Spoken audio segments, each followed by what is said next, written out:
All right, so welcome David Magnani representing, I hope I have the name right, Metrowest Blue, or you can correct us on that. And did you say David Krentzman is here with you as well? And I'm here saying too. that. And Ricky Ball. And Ricky Ball as well. So David, for your benefit, what we often do is we just go around quickly and introduce ourselves so you have a sense of who else is on the call and Sure. what our interests are. And people, hopefully we'll keep it pretty brief. So Carrie, why don't I start with you?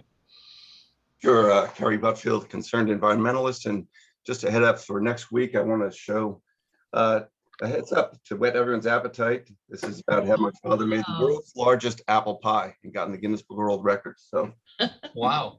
Yeah. So bring your forks and maybe some vanilla for all the vote. Okay, thank you, Carrie. Brian. Good morning, Brian McPherson, town meeting member, advocate for just about everything environmental, trying to help out the Lake Cochituate. Appreciate you coming and putting this out for us. Thank you. Thanks. And David Krentzman, I guess you're with David Magnani, is that right? Or? Yeah, I know some of you folks. I'm a longtime resident here in Natick and been involved in all sorts of stuff. Town meeting member, finance committee, the cultural council, TCAN, a bunch of other stuff for years, and been working with Dave Magnani and other folks for the last election on some political stuff to help organize Democratic voters, and doing so again. And we'll explain how we're doing it this time later in the program here. Great, thank you. Bill? Hi, Bill Ramage. I guess I'd call myself an environmentalist. Helped to organize Earth Day all around Natick this year. That was kind of exciting and fun. And just concerned about the election, for sure. Great. Carol? Yeah, hi. I'm having construction work done at my house. They're coming in the house. Oh, dear. Anyway. Anyways, good morning, folks. Do you need me? Hello? I don't know what they're here for. Okay, they're here though. And there's a lot of noise. If it's too much noise, just let me know. Okay, so I've lived in Natick over 50 years and I love Natick and I love where I live. And I've worked on Lake Cochituate. I'm a town meeting member, member of the Spiritual Center, and just generally interested in what's going on in the town. Thank you. Great. And Peter? Hi, I think everybody knows me except Brinley and Rick, and you probably don't want to know me. So I'm retired, but I've been working pretty hard actually for a couple of years now on grassroots political organizing, and I'm thrilled to see Metrowest Blue and beyond here today. Terrific. Sally? Good morning, I'm Sally Hopkins, and I'm new, fairly new to Natick, but I'm Pat Conaway's sister, and it's a privilege and an honor. But I really am enjoying the content of what you'll be talking with us about this morning, all things political. And I worship all the people on this Zoom call. They're all environmentalists and good role models. Thanks, Sally. Pat? Good morning, Pat Conaway. Most of you know me. I'm kind of the trails and trash guy of Natick. Pretty much retired now, but doing a few things here and there. And I certainly support the Metrowest Blue and the force multiplier strategy. Sounds very hopeful. Thanks, Pat. And Ricky? You all know me. I'm a regular town meeting member, former selectman, former environmentalist with Lake Cochituate, general, what is it he says, bad, what is it that John Lewis says? Getting into good trouble, Ricky. Good trouble, that's right. Thank you very much. And Control uh, Winker. several in 2019. A group of us under the leadership of David Magnani, who was our state senator at one point, formed a group called OC 2020, and that group raised about $60,000 to support a grassroots organization that supported and trained 1,000 young people to become organizers and to go out into the field and work and work in the battleground states to make sure that we got a maximum turnout of voters in those states. And that was a significant effort in those battleground states to win them, and had an impact on the 2020 election. We are trying to do the same thing again under a new name, Metrowest Blue and Beyond. It's a lot of the same players, David and Mike Hugo of Framingham, who's the chair of their Democratic Town Committee, and Jim Arena, who's presently running for a state rep seat. But he has been the lead person on our efforts in North Carolina. And this group is branching out and using the base that we formed in 2020 to jumpstart another effort with grassroots organizations in North Carolina, in Pennsylvania, and in Arizona for this next most crucial election. So I'd like to turn this over to David Magnani, who will tell you more about Metrowest Blue. Yeah, and before we do that, if we could just finish our introductions real quick. Oh, I thought I was the last one. No, I just happened to call on you. I should have saved you for last, though, knowing that. That's okay. Saving I'm the best sorry. for last, Ricky. That's fine. But just real quickly, Rick. Gotcha, Ricky. I'm last. No, I'm no, you're late. not. No, we still got Brinley. no? We still got No. Sarah Oh, and never mind. myself too. So. All right, new town meeting, getting interested in new issues now that Earth Day is passed. That was great fun. And I love the CPA discussion at the town meeting. Those of you who didn't hear it, it was robust. And I think we got an idea of how weak the opposition to it currently is, but I don't want to assume that that's the case. So I'm interested in you know, doing anything I can to be a part of that. Also, the stretch code and, you know, looking at what the battles are going on down in Cranberry Land from the Globe magazine yesterday is an eye opener about the odd alliances we're going to have in the future struggling over land use for solar and wind projects. And I think that's something we need to really, you know, stick in our thinking cap about planning, because without a plan, it's gonna create massive problems, and with a plan, it'll still create problems. So Yeah. enough. On to Ricky. And Brinley. Good morning, Brinley Vickers, 21-year resident of Natick. Always interested in everything environmental and going blue, staying blue, being blue. Been a voter my whole life, never missed an election, even in the local. Also a town meeting member, and happy to hear today's presentation. Thanks. Great. And Sarah? Like many people on this call, I'm interested in environmental things. I spent my career doing hazardous waste site cleanup and assessment and cleanup.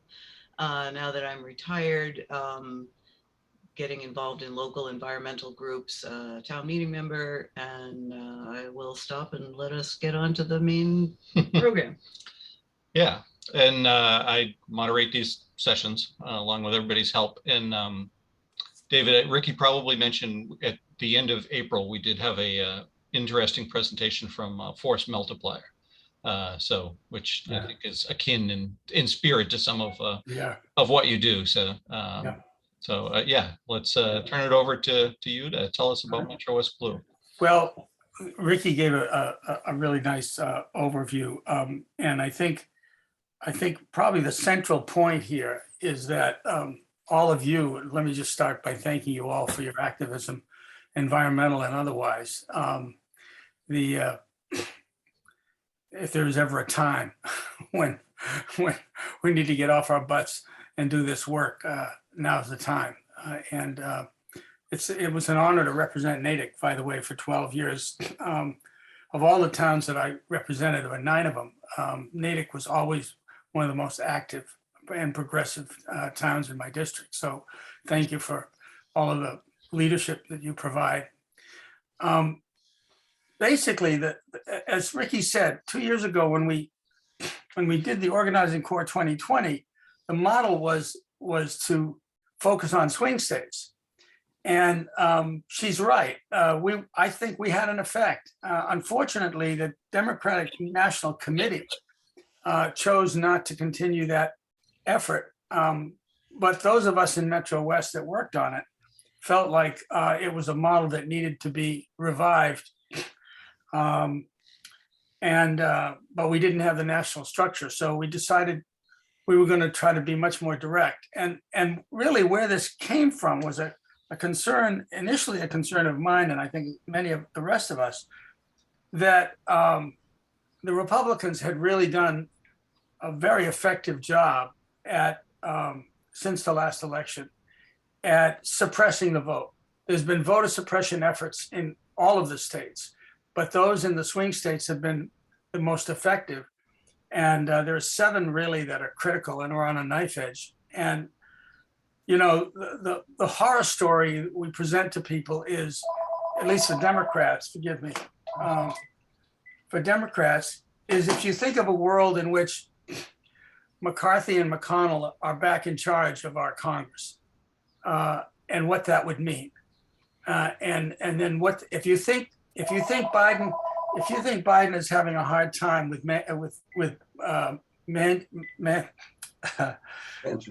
Sinema and Manchin.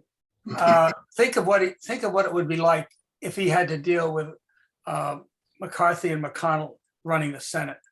It would throw the country back into chaos. And so we really feel that these voter suppression efforts were extraordinarily well targeted, and the Republicans did an excellent job of, if you will, building walls so that particularly minority voters are affected, building walls so that people couldn't vote.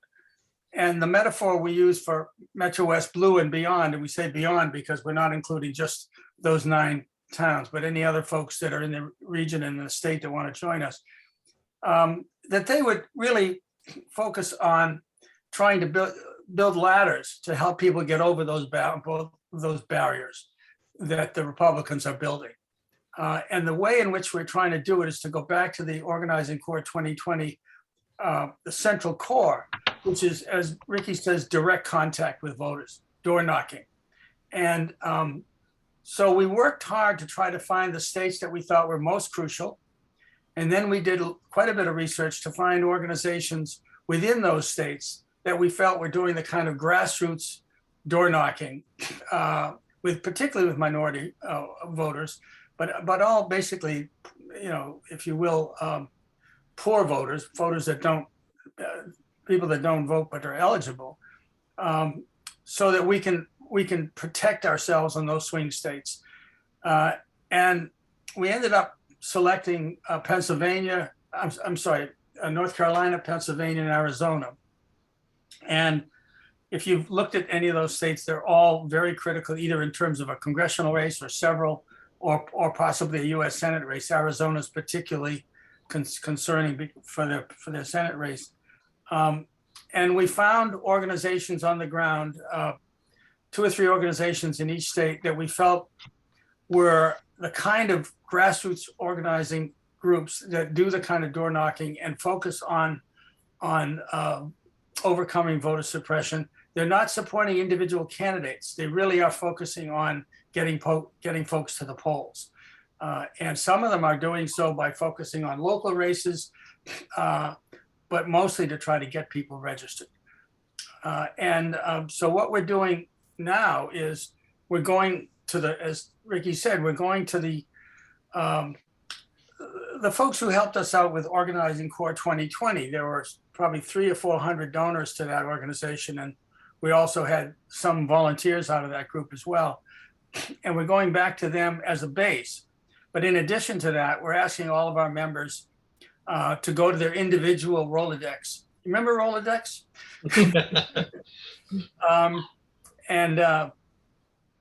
And see if they could generate some support among their own personal networks. And that's really where we are now. And we're asking folks on this call if they would join us in attending an event on the 25th of May, because our next state up is Pennsylvania. And we're going to ask you at the end of this call, and David Princeman is our lead for Pennsylvania, and he's going to describe a little bit about what we're doing in Pennsylvania, and how you might not only contribute financially and perhaps with some time, but also to engage your own networks in this effort. It's about as critical a work and as timely a work as I can think of politically. In all of my years in politics, I've never been so concerned about what's going to happen to this country if we lose the Congress, and we're asking for your help. So with that, I want to introduce one of the, and by the way, Peter Golden isn't sitting at his chair right now, but he's also one of our group of activists. And David Kranzman has really been the lead on Pennsylvania and has done a great job putting this together. I should also mention my wife, Nanette, has kind of been the facilitator for this whole process. She can't be here today, but we've got a team of about 10 or 12 people that have been pretty active since January, and it's really growing. And David's done a terrific job, he and his daughter, creating a website now and making us look more like a quote unquote organization. And my hope is that you folks will get excited enough about what we're doing that you might join us. David, you're up. Okay, thanks for the introduction. So let me say at the outset that I felt very, very strongly about protecting our country from really what I consider just absolute radical craziness that's going on in the Republican Party, and only gotten worse really since the insurrection. And now with the, regardless of how you feel about abortion, I mean, I don't know anybody who thinks that's a really great idea to have an abortion, but it is often necessary or a choice. But with the craziness around that now, my message basically to anybody who wants to complain to me about how bad things are in this country or any specific issues such as Roe v. Wade or whatever, is don't talk to me if you're not registered to vote and you're not going to get out and vote. Because the only thing that matters, the only thing, is voting.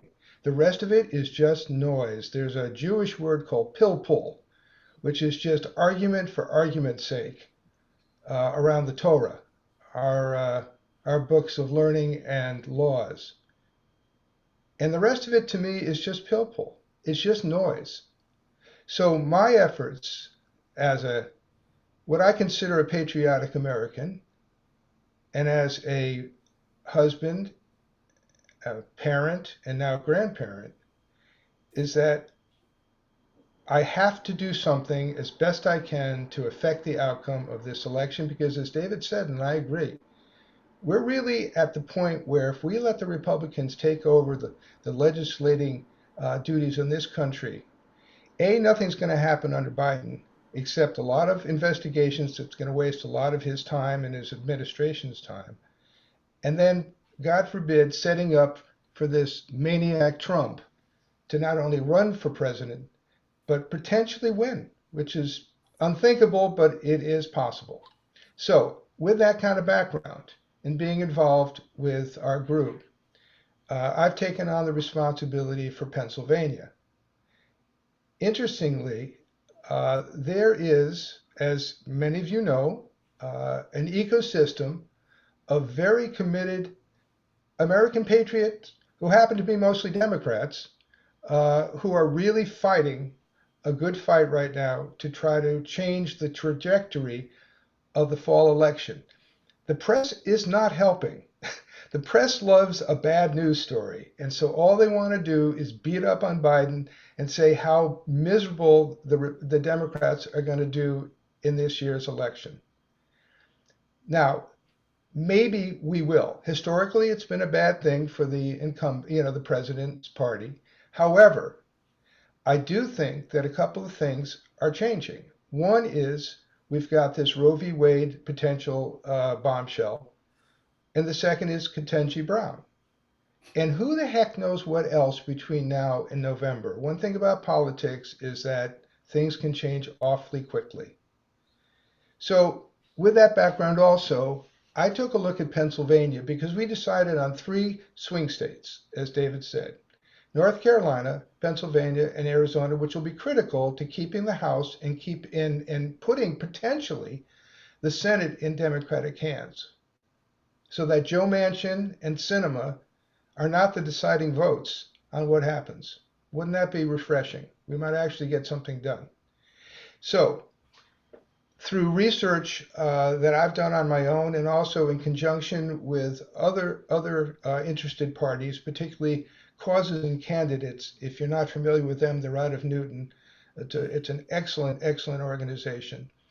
We've come across, I've promoted 2 particular groups. One is the New Pennsylvania, the New PA Project, and the other is Turn PA Blue. Now, Turn PA Blue is an interesting organization. They've been around for quite some time. They work all across the state, and their focus is on making sure that the Pennsylvania legislature is Democratic, and that the governor is a Democrat, and that the other elected officials, such as Attorney General and Secretary of State, are Democrats. Now, why is that important? Well, if you look at the voter suppression laws that have been passed in Pennsylvania and the gerrymandering that's been done down there, you can see that owning the state houses, as the Republicans have made an effort to do, is critical. And especially when it gets to counting votes. In many of these states, not necessarily Pennsylvania, but many of these states, state legislatures or the elected officials are going to have a lot of sway potentially over how legitimate the vote has been and what the outcome is going to be. Okay, so I see these notes coming up. I'll put some stuff in the chat afterwards, I promise. So the New PA Project, very well run. It is focused on the internal politics of Pennsylvania and getting that state squarely into the Democratic fold in terms of, as I said, the legislature and right up to Congress and Senate. But really the focus is in the state, and we think that's very important, again, especially around voter suppression. The second group is the New PA Project. It's run by a very dynamic African-American woman. David and I and his wife have had the opportunity to interview both this woman and the woman who runs the Turn PA Blue. Very exciting, very dynamic individual, this particular person. And what they're doing is they are focused on underrepresented voters in the state. Now, whether that's black or brown or marginalized in some other way, or people who are either registered to vote but don't get out to vote, especially in midterms, or are not registered and they got to get turned out. And what's unique about this group is very similar to what the OC 2020 mission was. They are hiring people in their own communities, particularly, again, younger folks who are going to be trained in organizing and sent back into their own communities to organize people who look and sound like them, who know them, and who can trust them, as opposed to a bunch of, out-of-state white folks parachuting in and expecting people locally to have any want to talk to us. All right. And they're paying these people. They're paying them. So people who you might not think of as political organizers on a professional level, well, these people are not, but they are being found, they are being trained, and they're being paid, even benefits, so that they'll actually do the work. And to us, that's very exciting. As I said, when they knock on a door and someone comes to that door, they may know that person directly, or they're going to look like that person, and they're going to have the energy and enthusiasm of a younger person to carry the message that they need to carry. So this is how we're focused, and we're not focused on any individual candidate. My personal philosophy is, if you can get a Democrat into the voting booth, more than likely they're going to check off every Democrat on the ballot. Now, Pennsylvania's a little different. It's not one ballot for all Dems, etc. It is individuals, but it's still going to say their party. And we think it's extremely important that Pennsylvania end up in the Democratic win column, and we're doing everything we can to make that happen. So on the 25th, so let me also tell you a little bit about how we're going about what our process is. We are sending out by email or direct mail, regular snail mail, this week, an initial introduction to our networks, because that's what we've decided to do instead of trying to buy lists or go blanket any particular area of Democrats or whatever. We're using our own networks to contact folks under our name, not under Metrowest Blue and Beyond. But if they get an email, it's going to come from our personal email address with the hope that that'll at least get them to open it and look at it. It's going to be an introduction, pretty much outlining what we're up to, what we're trying to accomplish. And it will be followed up by a phone call or direct contact in some way with our network folks. If they're interested in what we're doing, we are going to then send one either email, however they prefer, email or regular mail information,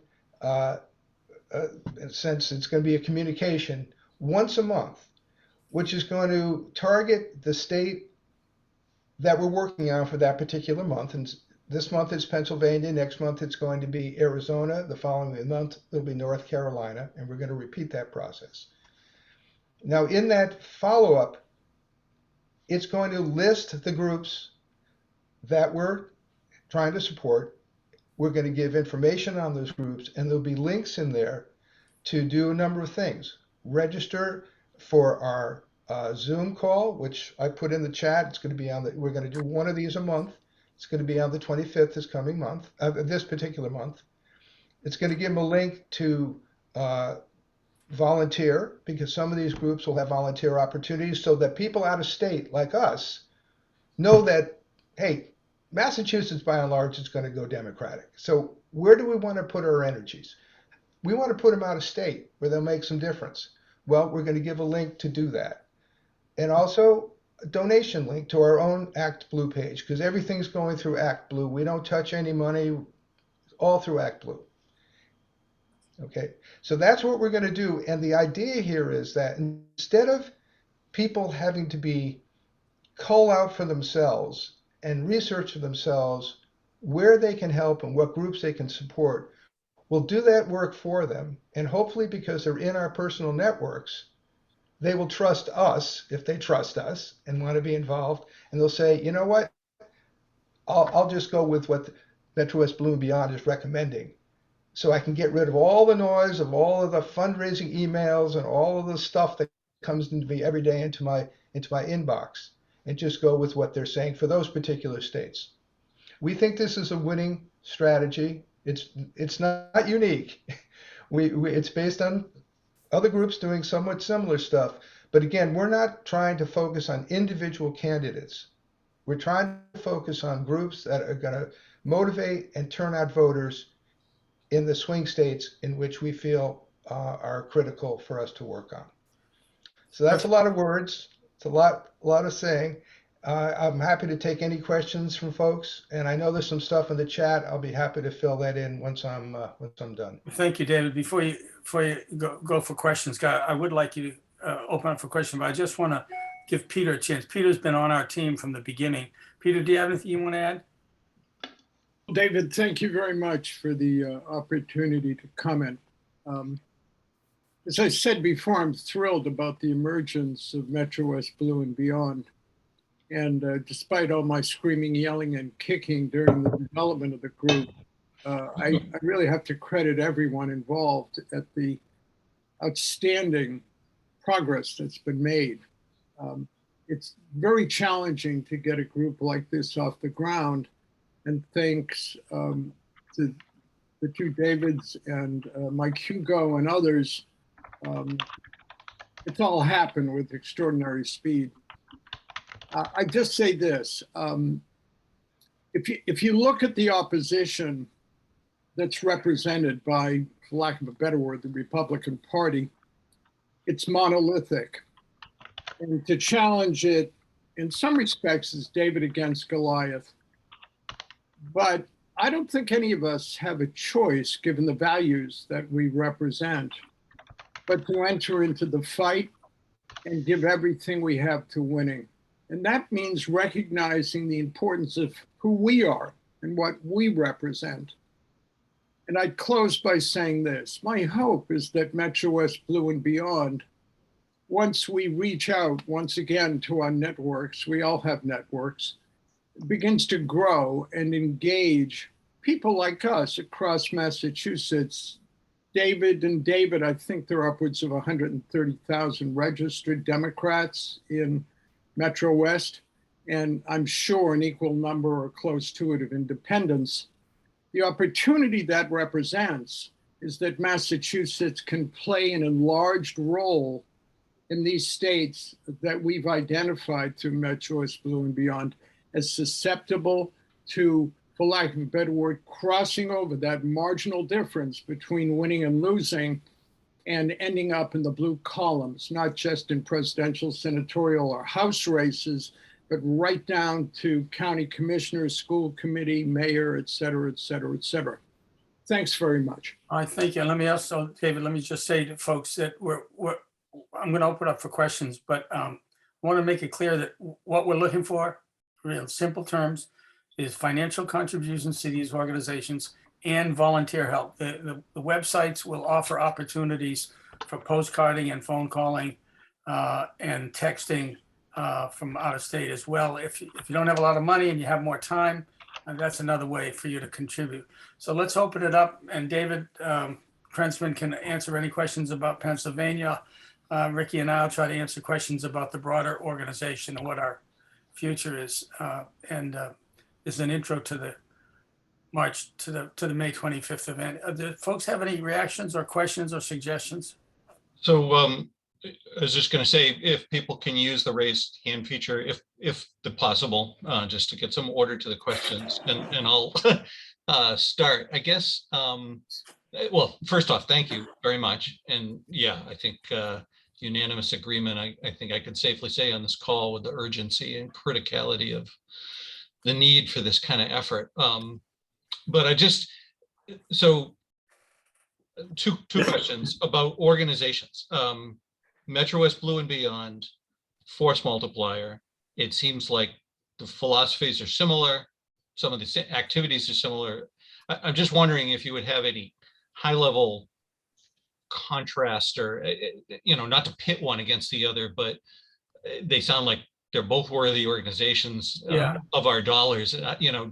Should we be aware of any difference between the two? And then, you're asking a very good question, and we had to ask that question ourselves before we made the decision to sort of organize this group. I think the main, and Force Multiplier is doing extraordinarily good work. Michael and Sarah's one of my oldest friends who's helped organize this, and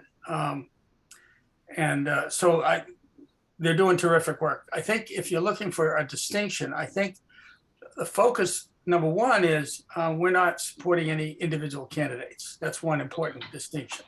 We're only supporting organizers.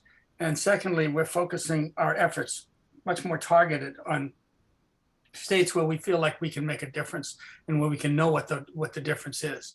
And thirdly, I think we have a geographical constituency, which is the Metro West area. And we're focusing a lot on sort of the each one teach one idea, people who know people who know people. And that's, I think, a distinguishing characteristic of our organization. I don't know if that helps answer your question. There's one other thing is that the groups that we're supporting are not the same groups that Force Right. Multiplier is supporting.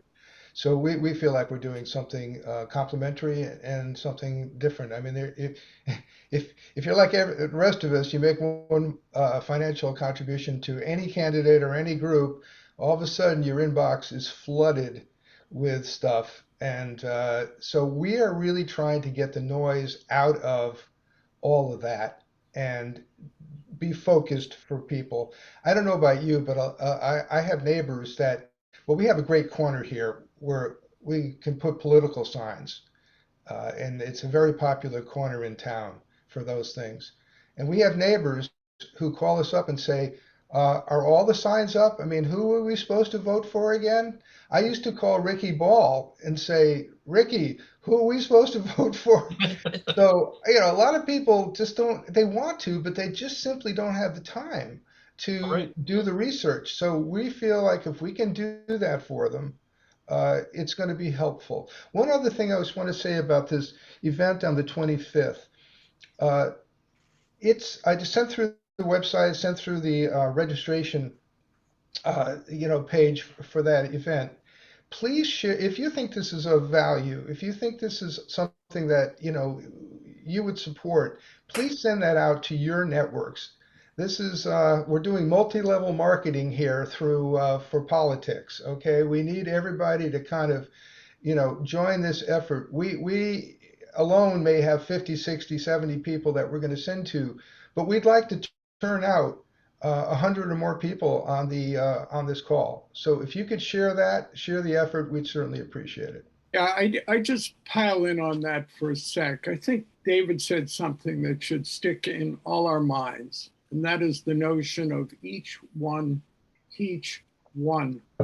What I've been doing for the last 2 or 3 years is reaching out to friends and giving them options to donate to groups like this. There's something interesting going on here, and that is, to what extent can we all exercise our own personal influence on the larger political scene? That's terribly difficult to do. It's really about trench warfare. It's really against army. But through exercising our own agency, and I'm not talking about Dave and Dave. I mean, these guys are old hands, particularly Magnani. He's older than dirt, but by God, he's been fighting forever for the stuff we believe in. Bless, bless, bless. But it's about us. It's about us taking the time to make the phone calls, to try to behave moderately, which is difficult for me. I always fly off the handle. But to get people involved and donating and self-conscious about what's going on. And we have something no one else has. We have Ricky Ball. There you go. Rick, you have a question? Yeah, just quickly, I wondered if, because our networks extend beyond Metro West, I wonder if what your comment is on that. Are there similar organizations in other places doing exactly like what you're doing? Well, we're not necessarily conscious of everything that's going on. So that's a good question. I would just say we named ourselves Metrowest Blue and Beyond because I'm reaching out to people in California, all around the country that, my personal network, who are as concerned as we are about what's going on. So if you have people overseas who can vote in the U.S., or if you have people who want to donate, I mean, please, it's an all hands on deck effort.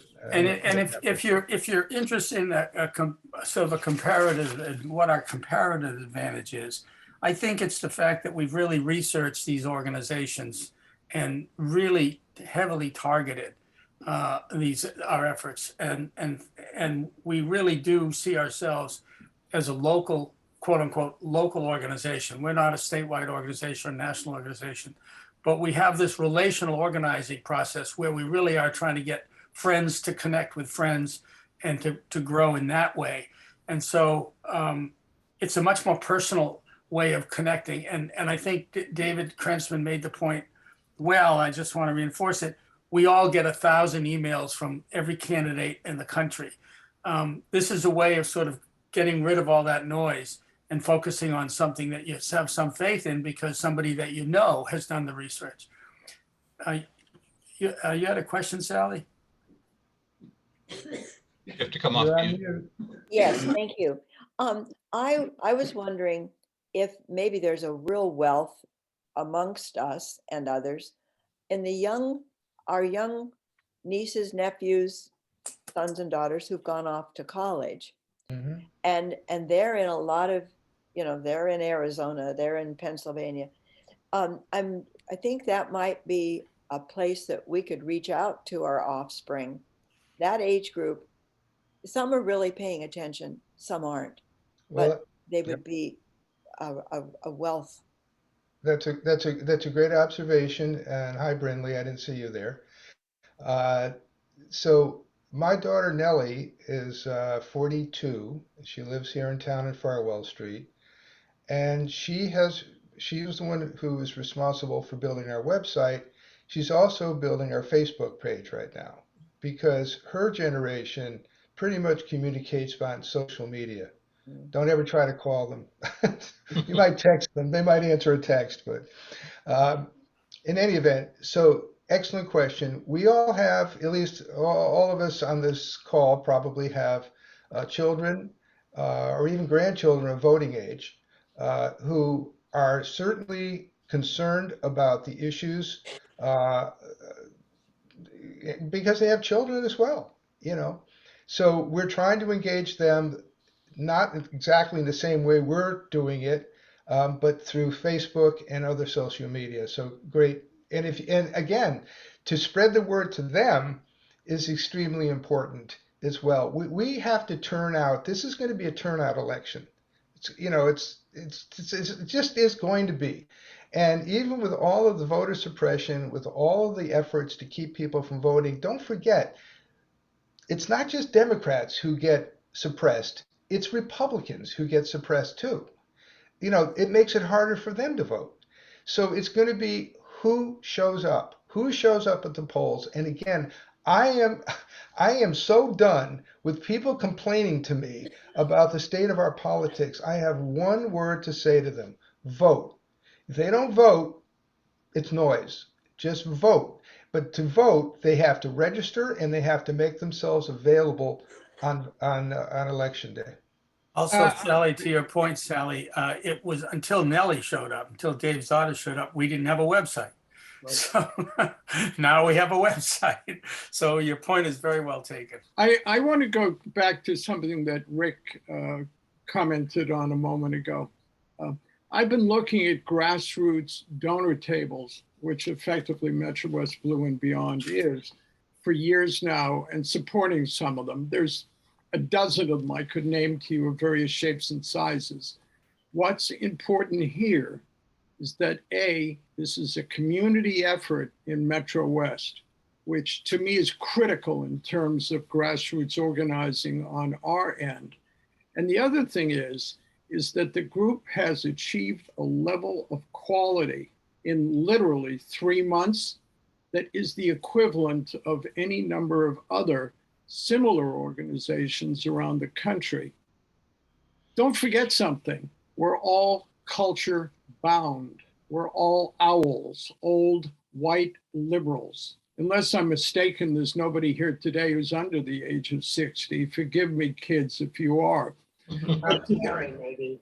Yeah, really. But well, he looks that way anyway, but I wouldn't guarantee it.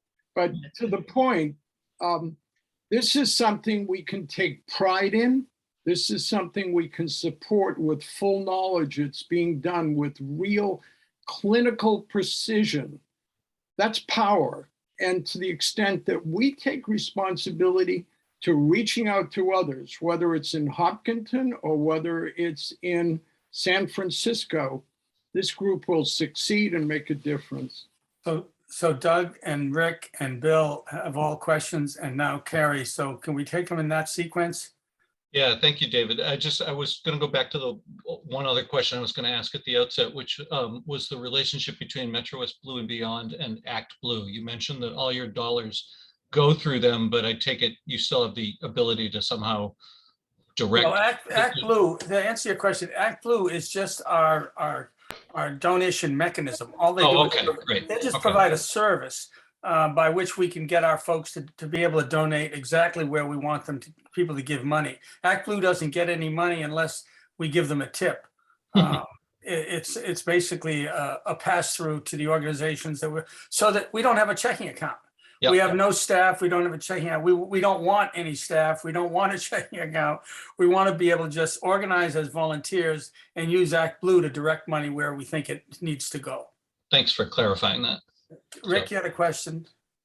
Yeah, well, two quick ones. One, has there been any outreach to youth groups and college groups, Sunrise Movements and others? Because those are the ones that, I mean, my network doesn't extend that largely into young people who are coming up to be able to register to vote. So that's part one question. The second part is just on the May 25th meeting, is there going to be a discussion of fundraising goals for communities within Metrowest Blue? And, how's all that? Is that all to be determined by, the 25th? Yeah, the first question, in terms of reaching out to young people, we've done a terrible job at that. Thank goodness Nellie showed up, but we wouldn't have a website. But my guess is that, I mean, the truth of the matter is, my own two boys, one is 39, one is 32, and this is Dad's work. This is what Dad does. I think the owl reference is a good one. So we haven't been very effective. But it's a terrific suggestion, and I think maybe what we'll do is put that on our agenda for our next meeting on Wednesday, because that may be a very important leading edge that we need to pay more attention to. Yeah, I would say if there's anyone on this call that would like to join our effort and lead that kind of charge, we're more than happy to have you come on. And it doesn't mean you have to be the one who contacts those young people, but maybe find somebody who will take over from you and move forward based on what we're doing. I don't know anybody in the call who's involved, with really those kind of college groups, but if you are, fantastic. That's for sure. And, I want to take exception to David saying we've done a terrible job. We have not done a terrible job. We've done no job other than Nellie. And Nellie, said to us she wanted to get involved and she wanted to reach out to her age group because, those younger folks who have kids, they're very, very concerned. You talk about environmental issues, okay, but they're concerned about a range of issues, and to give them a platform to work through, that's what she's trying to help us do as well. And Bill, you had a question? Yes, I do. This whole Roe v. Wade issue, I think, is something that we need to pay much more attention to, and is a potential winner for the Democrats. The Republicans have done a much better job at this over the last 40 years, and we've just sat back and watched. I was involved pre-Roe v. Wade in New York State and getting abortion rights defended in the state government. And there was an amazing amount of energy and effort to do that. And we need to tap into that. And Democrats are afraid to do that. Women are going to lose their right to control their bodies. That is a major issue that needs to be hammered home.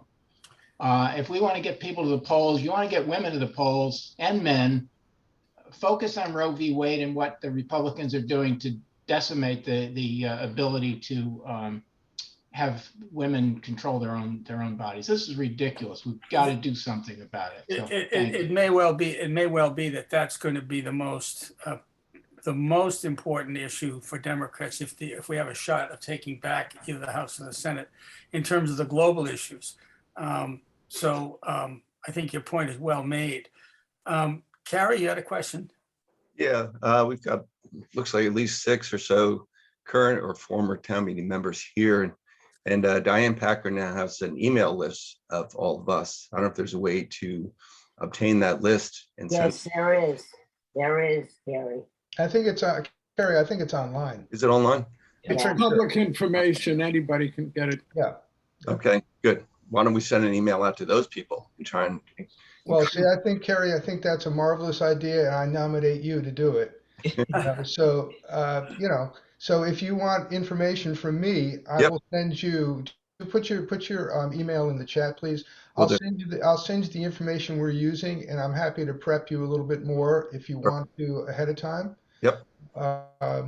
And I'm happy to have my name associated with that, of course, if you send it out. And there's many of us on town meeting.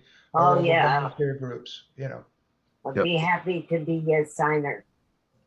Yeah, Yes. thank you very much. That's, Send yeah, that to me, Carrie. Let me just say one thing about the abortion issue.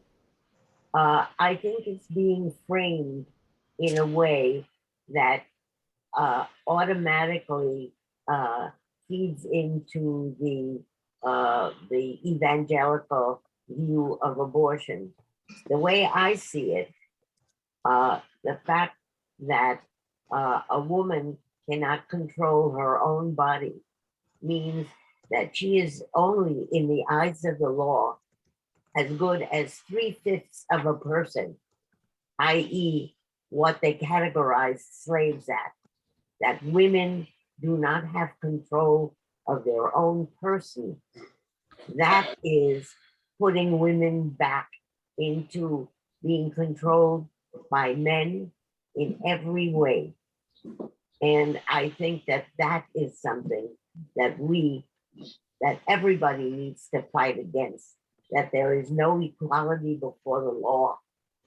Yeah, I made a comment a few weeks ago that we're at war. And a lot of people kind of looked at me like, A, I was nuts, and B, I was crazier than nuts. Well, the reality is we're not just at war. We've been enveloped. Effectively, we're seeing the extinction of a vibrant democracy in Ukraine by a tyrannical oligarchical power to our east. And within our country, effectively, Republicans who represent a minority of voters in states have gained control of much of the apparatus of government or roadblocked the rest of it. To the extent we're able to fight back against it, and by the way, I don't want to get into the dynamics of it, but Ricky's comment is spot on. If you look at the Christian right in America, you'll drop your jaw. And if anybody's interested, I can give you documentary empirical information. We're living in a blue bubble. We need to expand that bubble. Peter, thank you, Peter. Pat, you had a question. You're You muted, You Pat. gotta come off mute. There you go. Okay. Speculation, but if the June decision comes out of the Supreme Court, pretty much like they buff off a couple of rough edges, but it's essentially Alito's decision.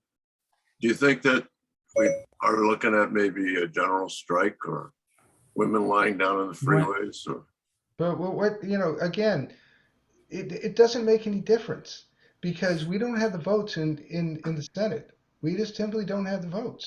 And we just don't. And we have a Supreme Court that if they vote the way they're going to vote, basically is ignoring the will of the American people, which the majority of Americans don't want to get rid of the right to abortion. So we can protest.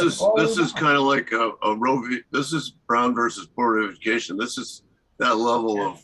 Yes, it is. I mean, it's people have fought centuries for this right, and if they can whisk it away.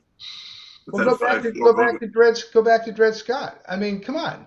This, the Supreme Court gets to make these rulings, and then that becomes the law of the land, and you can fight it, but it takes either months or years to get a case heard again. If you remember the horror show that I pointed out earlier about McCarthy and McConnell running the Senate, remember how we got the Supreme Court we have now?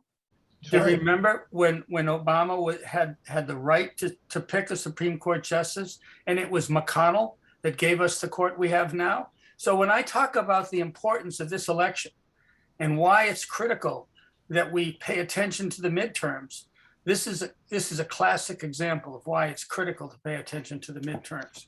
Doug, you had a question. Sarah did actually. It's actually my question. And it's more a comment than a question. This goes back a little while in the discussion. We talked about reaching out to young folks and reaching out to personal networks. I'm guessing that a number of us probably may have gone to college in this area.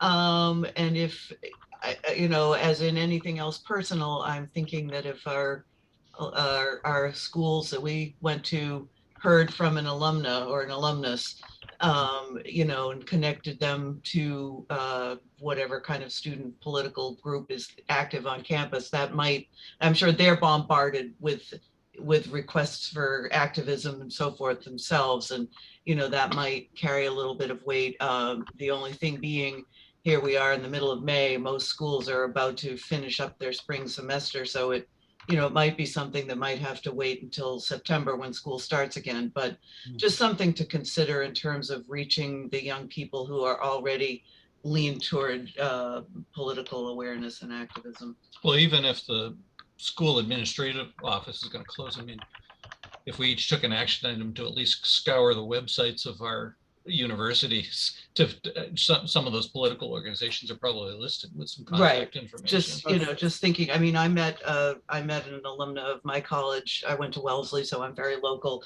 And I met a young woman who's a senior there. She was at a talk we were at last weekend on the Charles River Dam, and she seemed very excited to meet somebody who graduated years and years ago who was interested in the same field she was. So, you know, I think the young folks might be receptive to something like this. So Sarah, maybe you might do what David has suggested that Kerry do with town meeting members. Maybe it's time to wade into Wellesley College, staff, faculty, alumni, and current students, and see what you can find in terms of opportunities to expand. Well, that's what I'm suggesting. I'm very willing to do that with Wellesley. The only caveat being it's May 9th. You know, the students are about to leave for the summer. So I think, you know, it might be something that might be better done in September when they're not so focused on, I want to get out of here and go on to whatever. It doesn't hurt to do both. It doesn't, I'm going to be, since you recommended it, I think it's a terrific idea. I'm going to call Javier at Framingham State as a result of your suggestion, to see what we can do to get I'm sure there's a Democratic club at Framingham State College. I'll bet there's one in every college. Right. And getting them involved during the summer would be particularly helpful. Yeah. So I'm going to reach out now as a result of your suggestion. Sarah, if I, well, I'll send you a contact I have at Earth Club in Wellesley College. Oh, okay. Pat, you had a question, and then Carrie. Oh, Carrie, you had a question. Yeah, it was just really just part B of the recruiting effort discussed. It's actually directed to Pat. So I guess Ben Feldman is, I'm not sure if he's a voting age or any of the other folks that you know off the high school, but maybe they have older siblings or they know people that are part of clubs or whatever, politically active. Maybe get them to reach out to them, Pat, if you know. Multiply. Well, they have the Natick Politics Club, which is pretty active at Natick High School, at least. And Nate Lord is the Nate, let's say the name. President of that. But Are they're like a year, most of them are a year shy of voting age. Right. When we send you your mailing after today's, would that be enough for you to reach out to them and at least find one person that might be interested and give them my contact information? Sure. Folks, we're getting confused. We're not trying to get people to vote around here who are kids per se. What we're trying to do is get people engaged, exercise their own agency, and raise money. And if I could get $5 from a high school senior at Natick High for Metrowest Blue and Beyond, I'd have someone that really has an interest in our success. And we can do that with every kid right down to freshmen in high school up through et cetera, along with college faculties and on and on and on. We really need to do that. And if they have a politics club, that's great. Pat, you had a question or a Yeah, comment? my question is kind of around the depressing issue of voter turnout. And I know you folks have been struggling with this and doing a lot of great work, especially I know Ricky and others for decades. But in Natick, in our last local election, we had 13% or something. In 2016, I think the reason that we have this horrible Alito opinion, in that 2016, 42% of the population registered voters didn't vote. That's what gave us Trump. 42%. We've got to do something about, like everybody's doing a lot here, obviously, but engaging people to get them out there registered and to vote. And I just think that's a key factor everywhere. Swing states, blue states, whatever. Pat, that's a huge problem. Just to illustrate, in 2016, there were at least 18,000 registered voters just in Sarasota, Democratic voters in Sarasota, who didn't vote. If they had, even a portion of them had voted, that state would have gone to Democratic senator, Democratic governor, and Trump wouldn't have made it. So it is critical. There's no question about that. And that's one of the reasons we were formed. Right. I think that part of what we're doing is trying to get people. I mean, there's a whole ecosystem of organizations that are trying to get people registered into the polls. One of the groups that we had considered supporting is called the Environmental Voter Project. Is that the name of it, Dave? Yeah, that's correct. Environmental Voter Project. And it's a national organization founded by somebody out of I believe it's Wellesley or Newton.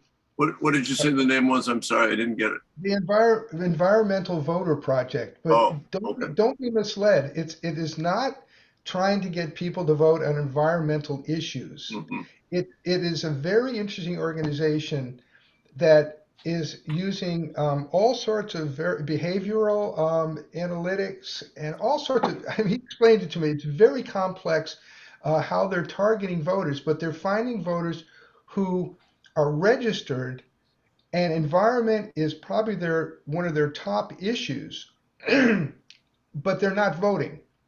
And there's a whole lot of them. And so this group, what they're doing is through various means that are not trying to intimidate, trying to shame people into voting. They're doing different types of work. You should look them up. I'm not being very articulate about it right now, but they are trying to target these people to get them to vote. I mean, so all I'm saying is this is a known problem, and there's groups that are working on it. Bill, you had a question? Thank you, Dave. Yeah, I wanted to focus back on the beyond part. Most of my friends are in states where their vote doesn't make any difference. But I do have friends in other states. Don't say it like that. And well, I mean, that's the way my son feels. What difference does it make, But the focus that this group has, that your group has in key states, what I see is we need to support you financially. So I'm going to reach out to my friends that have no input as far as the election, other than my brother who's in Pennsylvania, and get them to contribute money, because that's where it needs to go. The voter registration won't do any good in Natick. Bill, we need to get the money out there. That's the raison d'etre for our existence. Yeah, I know, and I just we got to focus on that beyond. We need to be nationwide. If you send people to our website, which Brimley, it is working. I'm sorry, I'm not sure why you couldn't get through. If you go to our website, all the information is there that is about the rationale of what we're doing and how we're doing it, and information on the groups that we're supporting. There's donation links, there's volunteer links, there's register for our Zoom meeting. It's all right there. So I would encourage you to send that to your son or anybody else. And Just a note for the 2 days, we need to look at search engine optimization a little bit for the Metrowest Blue and Beyond website. I've had some friends tell me they cannot access it. So that's just a note, just a quick note. Let me add something quickly on that point, Peter. I had real difficulty doing it until I copied the link, the entire link into my Chrome browser. It did not come in off of Google searching. Okay. no, we've only had the site up for a week. It hasn't been it's not been indexed yet by Google. We're not going to get found that way. Okay. But Yeah, if I you just put, But we are working on it. Well, that's something wholly different, that optimization stuff. So I don't know. I mean, it's a good idea. I don't know who's going to do it. Yes, they have to go to the link. The link is active in our emails, and certainly if you send people the link, it will be active for them. Any other questions, yeah, comments? it looks like both suggestions? Brindley and Rick have their hands up again. Brindley? Hi, David. Sorry to message you privately about that. That's what the point I was trying to get across was that it's not coming up yet for when you Google it. But I have reached out to Nellie, so I will work with Nellie directly. She got back to me, so I will work with her and see what I can do to help that, because what I know is that the young kids, we probably want to try to get some optimization going and making sure that the website pops up immediately, because that's the thing I know about that. The current college generation is that they need instant results. So if they Google it, if it has to have a link, we would probably lose them. And if they can't just Google it, it needs to work that way. But Greg and I have gotten really good at that, so I will work with Nellie on that. Excellent. Thank you so much for doing that. Thank you. Really critical. Very good. Yeah. Rick, you had your hand up again. Yeah, sorry. I just want to go back to part B of my question, which is, will the meeting on the 25th discuss forming goals, fundraising goals for communities, such as, a CWAP fundraising goal that people in this group could work on together to try to motivate? I mean, most groups do this, so I'm assuming this is not a new idea. Well, frankly, we have to put together our agenda for the 25th. So that's a good suggestion. We do have the speakers lined up, and I'm going to try to see if I can get one of the paid organizers from the New Pennsylvania project, New PA project, to also get on the Zoom call. So that'll be one of the younger people who actually gets hired and has to go out and do the work. I think we found in OC 2020, when we had those types of people on the call, it was as, if not more effective than hearing from the executive directors. Right, exactly. So we'll get that agenda out, but we don't have it quite yet. And Pat, you had a question or a comment? Well, yes, I had a quick question. I know most of you have heard of it. The state senator from Michigan who made that amazing speech, and it went pretty much viral. I was wondering if that's something you folks are trying to use to motivate people to get out there and, fight back. I haven't seen it. Have you seen it, David? Peter? I've seen it, and Pat, I think we just need to keep a very sharp focus here. These are 3 key swing states. These are groups that David and others in the group have identified that are making a real difference on the ground, person to person, hand to hand, teach one, reach one, et cetera, et cetera. That's our focus. What we're interested in doing here is building links between Metrowest and those groups, so that all of us understand what grassroots organizing in swing states is about, where Democrats can make a difference. But Pat, I haven't seen that. So Worth if you looking at. shoot it to me, I would love to see it. Maybe we can figure out a way. Well, it was pretty much on national news because this woman, she's, suburban, white, middle class, Christian, housewife, but extremely articulate. She just laid out the whole ignorance. All right, well, if you can get a name or a site, I'd love to look at it. Maybe we can figure out a way to fit it in. Yeah, as Pat says, it was, basically, someone like me, a white native born Christian married straight woman who's totally calling out a lot of this stuff you that have the her name- Republicans are shoveling at everybody. Do you have her name or do you have Yeah, I'll try to get it's Mallory. I think Senator Mallory from Mallory, Michigan. uh, And I think Michigan Mallory. is considered kind of a swing state too. I mean, it's Yeah. not the three that you're working on, but they've Yeah, got her they've last got a name began person with M. or two. They have somebody running for state Secretary of State who's a real horrible MAGA head. I mean, just about as bad as you can come up with, on the Marjorie Taylor Greene spectrum. And they've got these people running for statewide offices in some key states. David, did you put your email in the chat or? I will. I haven't yet, but I'll do that right now. Folks, every state is a swing state. Massachusetts sent 11 buses of MAGA heads to Washington on January 6th, led by a Natick woman. A third of Massachusetts voters are registered Republicans. Much of the struggle is among independent voters. Look at North Carolina. There are more independent voters in North Carolina than Republican or Democratic registered voters.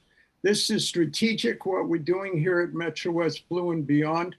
And again, David and Ricky have really figured out a dynamic way that we can make a difference by raising and feeding money to qualified groups on the ground in the swing states. Ricky, you wanted to say something? Yeah, well, many of you were on my call on March 20th, and we raised about $6,000 out of that call.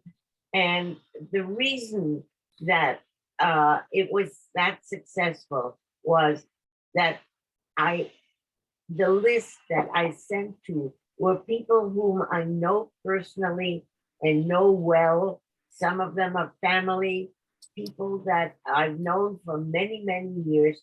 Every single one of you has that kind of a network. And that's where we need to start.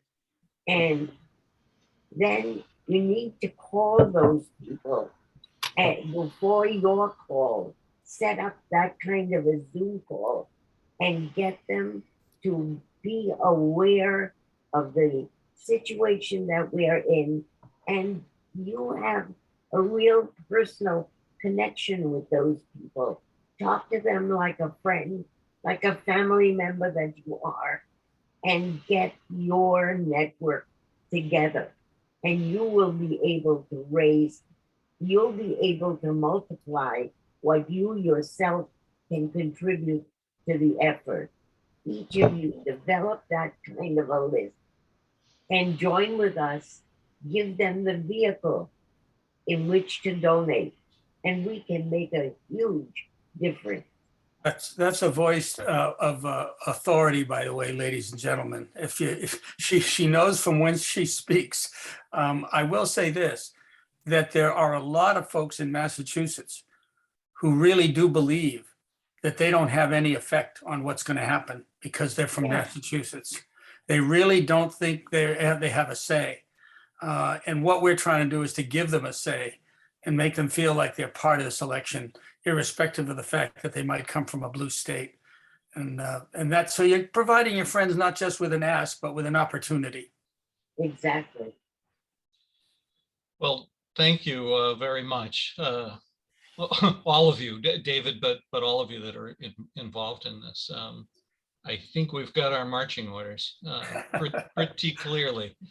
And my initial one will be to summarize all the information in the chat, try to add some links to some of this stuff and get a recap email out along with the recording. But I thank you so much.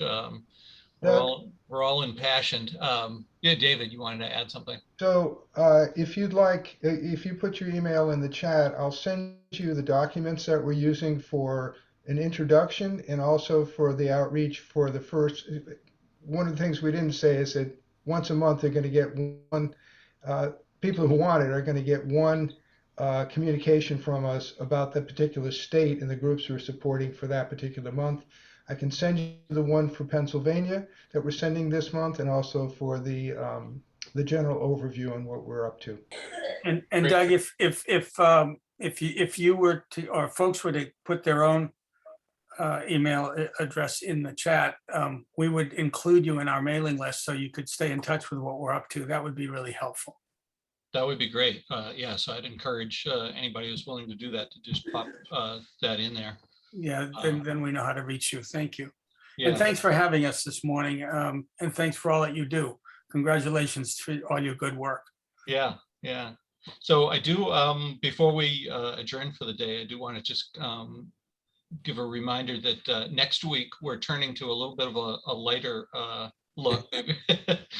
Our political work never ceases, but Carrie's going to be joining us. Well, of course, he's here anyway, but he's going to be sharing with us Right. very interesting stories about a giant pie. It's actually miniature dining room chairs, and this, you can see a little acorn there. That's a corner cup Wow. that Dad made. Look at that. Size. It's 1 inch to the foot. So I'll be talking about all the work that he did with that small scale furniture, a school that he and my late mother helped create, and all fun things. Quite a bit different from this. Yeah, well, we all need a little relief now and then. Democrats are allowed to have fun. One of the reasons I wanted to mention it was that Carrie's talk, I don't think will take the entire hour. Martin may or may not share the interesting story of his parents, which includes a memorial bench in their honor in the town forest. But just in general, I've labeled that session Life Stories. So Ricky, I think, pointed out to me in a private conversation months earlier that we've all got a lot of interesting stories, either of our own backgrounds or those people that have been very important to our formation. So please think about that. We would love to now and then take times to share some of that stuff, and there may even be an opportunity to do a little bit of that next week in addition to Carrie's dad's story. So thank you all again. Go out and do good work, and Thank you all. we'll be in touch. Thanks, David. Very much. Thank you. Thanks, everybody. Yeah. Thank you, everyone. Okay.